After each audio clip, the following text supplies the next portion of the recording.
আজকে নিয়ত করলাম পায়ে হেঁটে হজে যাব। ফেসবুকে লাইভ করে সবাইকে জানিয়ে দিই, তাহলে তাড়াতাড়ি ভাইরাল হয়ে যাব।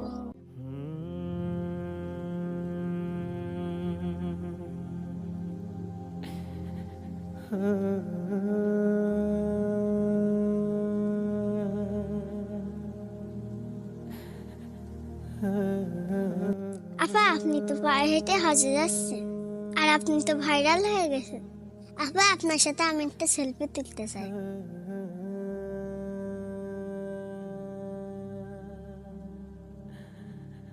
আপা, আজকে আপনার ভিডিও আমি দেখেছি। আপনি তো ফেসবুকে ভাইরাল হয়ে গেছেন। আপনি একমাত্র মেয়ে যে কিনা পায়ে হেঁটে হজে যাচ্ছে। আপনার সাথে একটা সেলফি তুলবো আপা।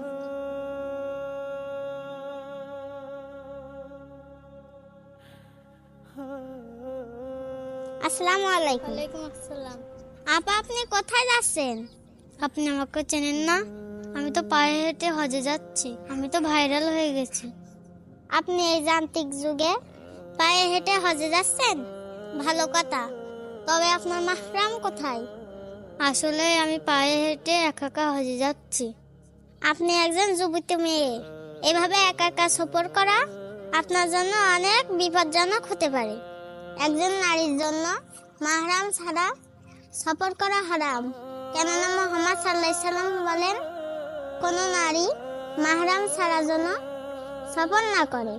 আর এইগুলো আপনার ভণ্ডামি আর লোক দেখানো ছাড়া কিছুই না।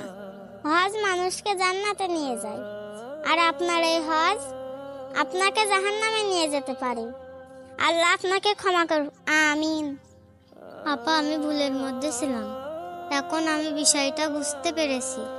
এইভাবে আমার পিতা ও ভাইকে ছাড়া হজে যাওয়া আমার ঠিক হচ্ছে না। আপা, আপনাকে অনেক ধন্যবাদ। আমি বাড়ি যাচ্ছি, আর সামনে বছরে আমার পিতাকে নিয়ে হজে যাব।